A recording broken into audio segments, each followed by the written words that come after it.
Malam itu sunyi seperti makam yang menahan napas. Angin tak bergerak, dan waktu terasa menunda dirinya. Seorang gadis muda, Anya, baru saja pindah ke rumah warisan mendiang neneknya di pinggiran kota tua yang nyaris dilupakan peta. Rumah itu berdiri angkuh dengan arsitektur kolonial yang lapuk, penuh semak liar, dan cat mengelupas seperti kulit luka. Di dalamnya, aroma kayu tua, jamur, dan kemenyan yang belum padam menyambut seperti ingatan yang tak mau dilupakan. Di kamar utama, berdiri sebuah cermin besar, berbingkai kayu jati hitam dengan ukiran tangan menenggadah ke atas. Cermin itu diwariskan langsung kepadanya. Benda yang dulu tak boleh disentuh siapapun, kecuali sang nenek. Anya menyentuh permukaannya perlahan, dingin seperti batu nisan yang baru digali. Pantulan dirinya tampak biasa, sampai ia melihat ada sesuatu di balik bahunya. Bayangan ketiga, berdiri diam, tak bergerak, tapi menatap langsung ke matanya. Ia menoleh, kosong, tak ada siapapun. Saat kembali melihat cermin, bayangan itu tetap di sana, lebih dekat. Anya mundur perlahan, tapi pantulannya tetap berdiri diam, seolah menantangnya. Malam itu, ia mencoba tidur, tapi setiap kali ia menutup mata, ia melihat pantulan dirinya dalam gelap, dengan wajah yang tak ia kenali. Wajah itu mirip dirinya, tapi tidak sama. Mata terlalu besar, senyum terlalu datar, dan kulit terlalu pucat. Anya bangun dini hari, berkeringat, dan melihat cermin itu kembali berdiri di ujung tempat tidurnya, meski ia yakin telah menutupinya dengan kain putih. Kainnya kini jatuh, tergeletak di lantai, seperti dilucuti oleh tangan tak terlihat. Ia mencoba menjauhkan cermin ke gudang, tapi pagi harinya, cermin itu kembali muncul di kamar. Dan kali ini, bayangan ketiga berdiri di tempatnya. Sementara pantulan dirinya berada jauh di belakang. Ketika hanya mencoba mengambil foto cermin itu dengan ponsel, layar kamera hanya menampilkan 2 sosok, bukan 3. Satu dirinya, satu sosok lain. Dan ketika diperbesar, wajahnya telah berubah. Bibir yang koyak membentuk senyum lebar, mata hitam pekat, dan kulit merekah seperti tanah kering. Saat ia menjatuhkan ponsel, layar menyala sendiri, menampilkan live camera. Anya ada di sana, tapi sosok di sampingnya mengangkat tangan. Meski di dunia nyata, ia sendirian. Tangan itu menyentuh bahunya, dan ia bisa merasakan dingin merambat ke tulangnya. Ia mematung. Cermin bergetar perlahan. Bayangan ketiga kini tersenyum, dengan wajah yang sepenuhnya adalah milik Anya. Dan saat ia berlari keluar kamar, cermin tetap menampilkan dirinya, berdiri diam di dalam kamar. Ia tak tahu lagi siapa yang sebenarnya berada di luar. Hari demi hari, pantulan Anya tak lagi menuruti geraknya. Di setiap permukaan mengilap, kaca, layar ponsel, permukaan air, selalu ada versi dirinya yang lebih dulu bergerak atau tak bergerak sama sekali. Ia mencoba menghindari cermin, tapi bayangan ketiga justru muncul di tempat-tempat tak seharusnya. Di gagang sendok, pada jendela kereta, bahkan di pupil matanya sendiri saat menatap ke kamera. Cermin warisan itu kini tak bisa disingkirkan. Ia memindahkannya ke gudang, ke ruang bawah tanah, bahkan keluar rumah. Namun, setiap kali terbangun, cermin itu kembali di pojok kamarnya, lebih dekat dari sebelumnya. Dan yang berdiri di dalamnya bukan lagi hanya bayangan, tapi sosok nyata dengan kulit yang retak, mata kosong, dan senyum yang perlahan tumbuh terlalu besar untuk wajahnya. Sosok itu mengenakan baju tidur yang sama dengan Anya, tapi dengan noda darah di leher. Anya mulai kehilangan waktu.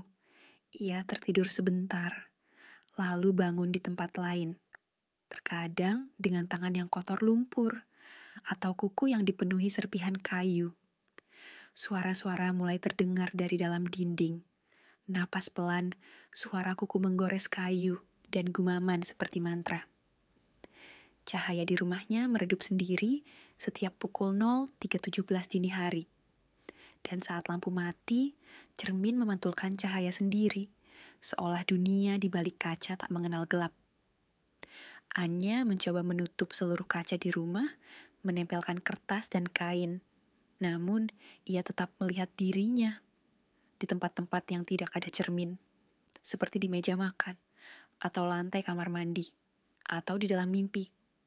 Dan dalam satu malam penuh keberanian, ia memutuskan untuk menghancurkan cermin warisan itu.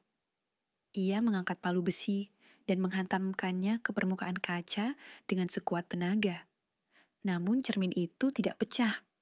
Sebaliknya, suara tawa kecil terdengar dari balik kaca. Tawa anak kecil yang perlahan berubah menjadi suara dirinya sendiri. Pagi itu, tetangga melihat Anya berdiri selama 2 jam di depan kaca ruang tamu tidak berkedip. Ketika dipanggil, Anya hanya menoleh setengah, sementara wajah di cermin terus menatap lurus dengan senyum yang tak berubah. Ia kini merasa lelah, bukan karena gangguan, tapi karena ia mulai percaya. Yang di dalam cermin adalah dirinya yang lebih sejati. Ia mulai berbicara dalam tidur, menggunakan bahasa yang tak dikenali. Lidahnya bergerak seperti dirasuki sesuatu. Dalam rekaman kamera pengawas yang dipasang diam-diam oleh saudaranya, terlihat Anya bangun tengah malam dan berdiri di depan cermin sambil menulis sesuatu di dinding. Tulisan itu hanya terbaca jika dilihat melalui pantulan kaca. Tubuhku sudah muak denganku. Hari ke-13 sejak ia menyentuh cermin untuk pertama kali. Wajah di pantulan telah berubah sepenuhnya. Wajah itu bukan miliknya. Tapi kini, ia mulai merasa nyaman melihat wajah itu. Dan takut melihat wajahnya sendiri. Sebab hanya dalam cermin, ia tersenyum. Dan di luar cermin, ia hanya menunggu giliran untuk digantikan.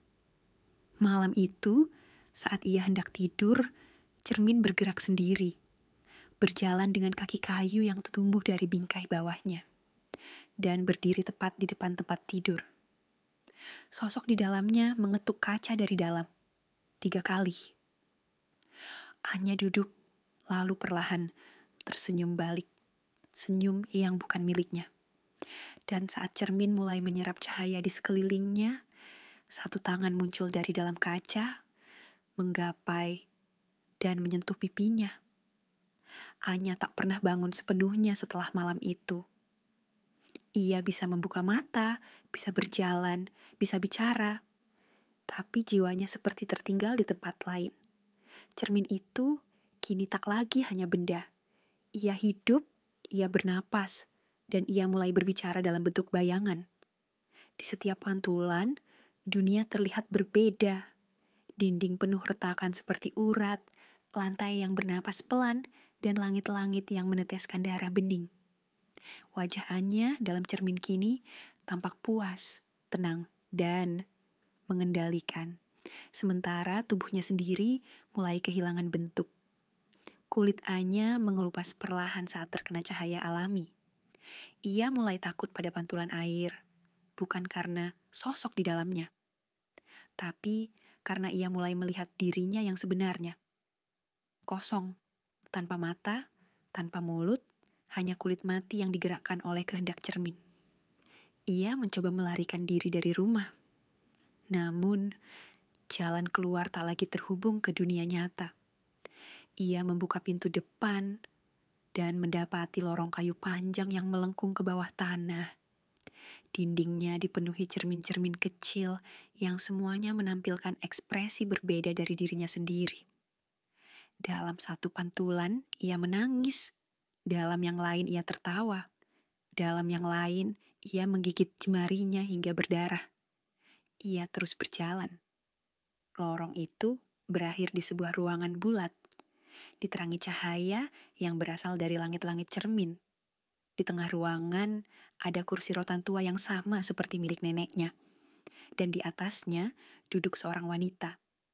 Wajah wanita itu kabur, namun tubuhnya mirip Anya, mengenakan kebaya usang yang melekat pada kulit seperti luka basah. Wanita itu menatap langsung ke arah cermin di hadapannya, bukan ke Anya. Dalam pantulan cermin besar itu, Anya melihat kembali momen yang terlupakan. Neneknya duduk di kursi itu, dengan 3 cermin di sekelilingnya, dan satu gadis kecil berdiri di tengah. Gadis kecil itu menangis, memohon agar dikeluarkan dari pantulan. Tapi tak pernah bisa, karena sekali kamu diperlihatkan oleh cermin warisan, jiwamu tak bisa kembali ke tubuh. Nenek Anya adalah dukun pelet bukan karena ilmu, tapi karena ia menguasai pantulan. Dan ia memindahkan wajah-wajah dari satu tubuh ke tubuh lain. Untuk selamanya. Anya menyadari, ia bukan yang pertama. Wajahnya adalah warisan, diberikan, ditukar. Dan kini, waktunya telah tiba untuk memilih tubuh baru. Satu pantulan terakhir memperlihatkan dirinya di dunia nyata. Berdiri di depan seorang gadis kecil dari rumah sebelah. Anya melihat dirinya tersenyum pada anak itu. Dan mengangkat cermin kecil pemberian nenek. Semuanya sudah diatur. Wajah Anya akan masuk ke tubuh baru. Dan tubuhnya yang sekarang akan tinggal di sini. Di dalam cermin. Di lorong itu. Bersama mereka yang telah dilupakan sejarah keluarga. Satu persatu pantulan di dinding mulai hidup. Memanggilnya, memekik, tertawa, menangis. Semua adalah wajah-wajah masa lalu yang dulu pernah bercermin. Wajah-wajah yang tak pernah kembali. Dan di tengah gema itu, suara neneknya berbisik dari balik dinding. Cermin hanya menunjukkan apa yang kau tolak untuk percaya. Bahwa kau bukan satu-satunya yang pernah jadi dirimu. Cermin di kamar Anya tak lagi sekadar benda mati. Ia kini menjadi gerbang, tubuh, dan jiwa. Dan malam itu, langit tak menurunkan hujan, melainkan bayangan. Bayangan wajah-wajah lama mengalir turun seperti kabut hitam pekat, merayap masuk dari celah-celah lantai, menempel di dinding, dan mengitari bingkai cermin seperti arwah yang menuntut rumah. Anya berdiri diam, namun dalam pantulan ia duduk. Anya menangis, namun dalam pantulan ia tersenyum. Anya memohon, namun dalam pantulan ia diam menatap lurus ke mata penonton. Ia sudah bukan lagi dirinya. Ia telah dibentuk ulang oleh sesuatu yang lebih tua dari kata kutukan. Sesuatu yang lapar pada identitas, pada wajah. Di luar, rumah itu mulai menghilang dari pandangan dunia. Tetangga yang melewati pagar melihat tembok samar, seperti tertutup kabut. Dan bagi mereka yang cukup lama menatap, hanya ada bayangan seorang wanita berdiri di jendela, tidak bergerak, tidak berkedip. Di dalam, Anya kini tinggal di dalam bingkai. Ia menatap keluar, melihat tubuhnya sendiri berjalan di dunia nyata, mengisi peran, tertawa palsu, menangis palsu, hidup sebagai cangkang. Setiap malam, cermin itu menyala sendiri, memanggil. Menarik siapapun yang berani bercermin saat pikiran mereka rapuh. Karena cermin tidak hanya mencerminkan, ia memilih dan menukar. Anya tidak sendiri di dalam sana. Setiap permukaan pantulan adalah penjara. Dan dinding-dinding lorong itu kini penuh oleh perempuan-perempuan yang dahulu cantik di mata dunia. Semua adalah hasil buatan. Wajah-wajah yang bukan milik mereka. Wajah-wajah yang diwariskan, dipakai ulang, ditinggalkan. Anya melihat dirinya perlahan menghilang, rambut menjadi bayangan, kulit menjadi kabut. Tapi matanya tetap hidup, terjaga. Menatap dari balik cermin, dan di rumah lain, jauh dari sana. Seorang gadis kecil menerima hadiah dari ibunya. Sebuah cermin antik kecil, berbingkai kayu jati. Ibunya tersenyum hangat. Gadis itu bercermin, tertawa kecil. Namun, di belakangnya, di pantulan itu, seseorang berdiri. Terlalu dekat, terlalu diam, terlalu mirip. Saat gadis itu menyentuh permukaan cermin, tangannya terasa dingin, dan cermin itu bergetar sedikit. Sebentar lagi, sebab wajah tak pernah mati. Ia hanya menunggu tubuh berikutnya.